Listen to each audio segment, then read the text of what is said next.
Assalamualaikum warahmatullahi wabarakatuh. Perkenalkan, nama saya Nur Alif Yaktafiana Firdaus dari kelas 10 MIPA 4 nomor absen 27. Hari ini saya akan melakukan presentasi PJOK tentang materi pergaulan sehat. Mari kita mulai. Pengertian pergaulan sehat dapat diartikan sebagai proses interaksi yang dilakukan oleh individu dengan individu atau individu dengan kelompok dengan normal baik tubuh, jiwa, dan kehidupan sosialnya. Pergaulan berasal dari kata gaul dalam Kamus Bahasa Indonesia diartikan sebagai hidup berteman atau bersahabat. Pergaulan merupakan proses interaksi yang dilakukan oleh individu dengan individu, dapat juga dilakukan oleh individu dengan kelompok. Sehat dalam Kamus Bahasa Indonesia sendiri diartikan sebagai baik seluruh badan, juga dengan bagian-bagiannya bebas dari sakit. Lalu, sehat adalah suatu kondisi di mana segala sesuatu berjalan normal dan bekerja sesuai fungsinya dengan sebagaimana mestinya. Pengertian sehat menurut WHO sendiri adalah suatu keadaan yang sempurna, baik fisik, mental, dan sosial, tidak hanya sebatas dari penyakit atau kelemahan. Ada 4 komponen dasar yang membentuk positive health, yaitu yang pertama sehat jasmani, yang kedua sehat mental, yang ketiga sehat spiritual, dan yang keempat kesejahteraan sosial. Ini adalah contoh gambar-gambar hidup sehat dari bekerja kelompok bersama, lalu ini bahagia bersama. Tidak ada konten negatif dalam sini karena ini termasuk pergaulan sehat, di mana dalam pergaulan sehat itu memiliki dampak yang positif juga manfaat yang positif yang akan kembali ke diri kita sendiri. Penyebab pergaulan bebas. Yang pertama, kurangnya pemahaman terhadap agama. Karena agama sendiri adalah landasan dari hidup seseorang, maka kenapa agama menentukan juga kepribadian kita sendiri? Karena jika kita mengetahui ilmu agama yang lebih, maka kita sudah pasti paham betul baik buruknya suatu pergaulan ataupun suatu tindakan yang sebetulnya tidak harus kita lakukan, tapi kita melakukannya seperti itu. Yang kedua adalah perubahan zaman, di mana sudah termasuk era globalisasi yang remajanya tahu bagaimana kebudayaan luar dan sebagainya. Yang ketiga adalah kesenjangan ekonomi di mana orang tua kurang perhatian, dalam tanda kutip kurang perhatian, dan menunjukkan kemewahan mereka di media massa, memungkinkan seorang remaja terpicu untuk ikut bermewah-mewahan tanpa memiliki kemampuan ekonominya, seperti itu. Lalu yang ketiga adalah kurang kontrol seperti tadi, kurang perhatian ataupun terlalu dibebaskan, dengan artian tidak memiliki part atau batasan-batasan waktu untuk mereka bermain dan sebagainya, ataupun dibebaskan untuk pulang malam, dibebaskan untuk seperti apa itu. Ini adalah contoh-contoh gambar pergaulan tidak sehat, di mana orang memakai narkoba ataupun tawuran termasuk juga dalam pergaulan tidak sehat, pergi ke klub ataupun minum minuman beralkohol dan sebagainya.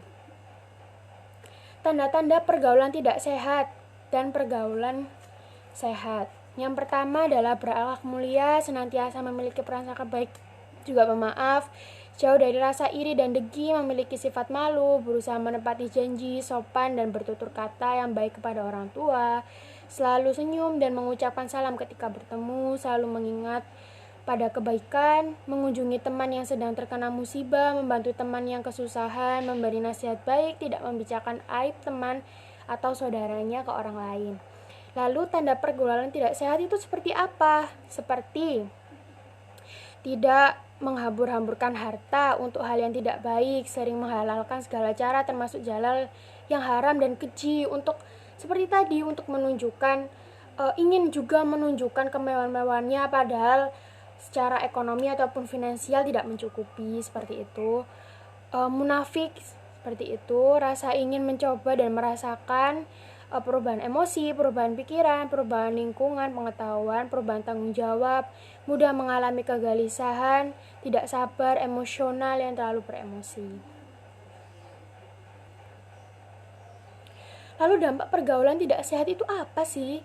Jadi, terjadinya pergaulan tidak sehat memberikan pengaruh besar terhadap diri sendiri, orang tua, dan lingkungan. Pengaruh yang dimaksud yaitu yang pertama, pergaulan bebas adalah perilaku yang menyimpang, yang melewati batas-batas norma ketimuran yang ada, seperti banyak kita yang orang pacaran sudah melakukan hubungan lebih dari orang pacaran tersebut, melebihi batas normalnya, seperti itu termasuk pergaulan tidak sehat. Lalu yang kedua, ketergantungan obat seperti mengonsumsi narkoba, seperti sabu-sabu dan sebagainya. Mengonsumsi obat-obat terlarang sampai akhirnya ketergantungan dengan obat tersebut. Menurunnya derajat kesehatan, meningkatnya kriminalitas, merenggangnya hubungan keluarga, menyebar penyakit, dan menurunkan prestasi. Jika kita sudah malas belajar, misalnya kita termasuk dalam circle pergaulan yang tidak sehat, jika kita masuk ke sana terus kita malas belajar, nah itu termasuk pergaulan tidak sehat ya. Lalu apa sih pencegahannya? Pencegahannya yang pertama adalah membentuk jati diri di lingkungan, karena jati diri utama yang bisa dibentuk dengan susah. Jati diri utama adalah berada di lingkungan kita sendiri. Remaja sudah masuk ke dalam lingkungan yang salah akan sulit sekali untuk kembali ke dalam lingkungan yang baik, karena anak remaja masih dalam masa-masa yang labil. Oleh sebab itu, hal-hal yang perlu dilakukan agar remaja mempunyai pergaulan yang sehat dan baik yaitu yang pertama, membekali diri dengan bimbingan agama sedini mungkin. Yang kedua, di saat akan keluar rumah, biasakan meminta izin kepada orang tua terlebih dahulu, memberitahukan kemana tujuan kita dan kapan pulangnya, dengan siapa kita pergi, dan hal-hal yang orang tua harus ketahui di mana kita akan pergi, seperti itu.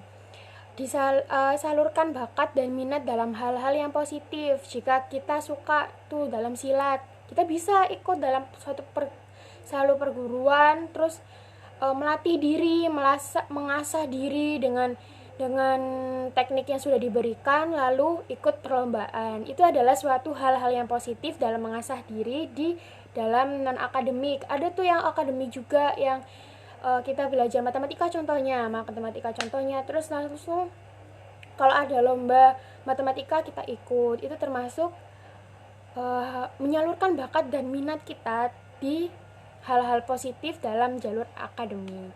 Oke, lanjut. Yang keempat adalah yakinlah bahwa aturan yang diberikan orang tua atau guru itu untuk kebaikan kita sendiri, untuk kebaikan kita di masa depan. Itu bukan bermaksud untuk mengekang, tapi untuk menjaga kita. Lalu yang kelima adalah biasakan bicara dengan orang tua.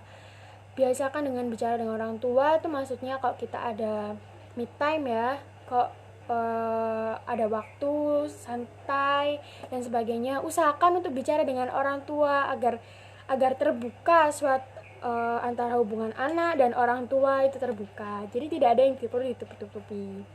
Oke. Jadi sekian dari saya.